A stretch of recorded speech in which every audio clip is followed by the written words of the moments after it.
வணக்கம். வாழ்க வளமுடன்.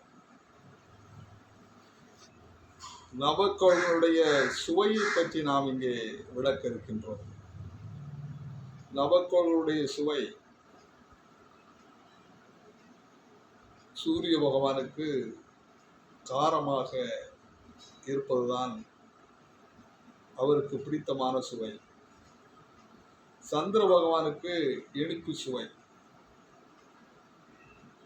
சூரியனுடைய ஆதிக்கம் உள்ளவர்கள் எவ்வளவு காரம் சாப்பிட்டாலும் அவர்களை பெரும்பாலும் பாதிப்பதில்லை. சந்திரபகவானுடைய ஆதிக்கம் பெற்றவர்கள் இனிப்புவை நன்றாக சாப்பிடலாம். அங்கே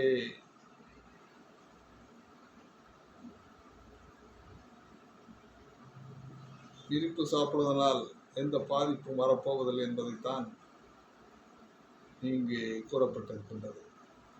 செவ்வாய் பகவானை பொறுத்தளவில் துவர்ப்பு சுவைகளிலே, அறுசுவைகளிலே துவர்ப்பு என்ற ஒரு சுவை. புதனுக்கு உப்பு,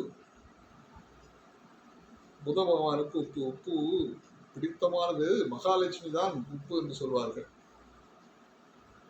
குரு பகவானுக்கு இனிப்பு.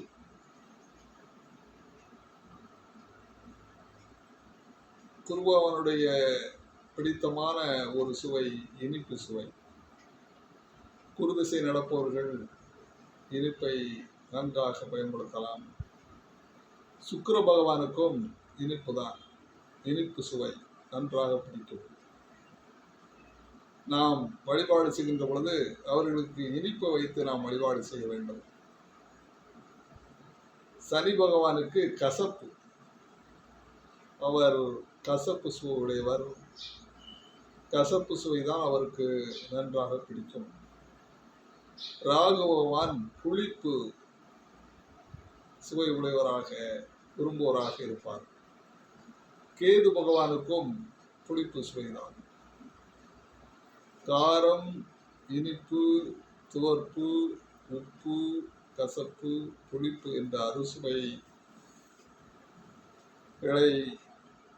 நவக்கிரகங்கள் பெற்று தனித்தனியாக தனக்கு பிடித்த சுவைகளை பெற்று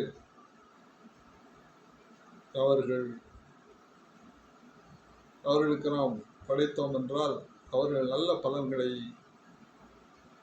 வழங்குவார்கள் என்று கூறப்பட்டிருக்கின்றன. வாழ்க வளமுடன்.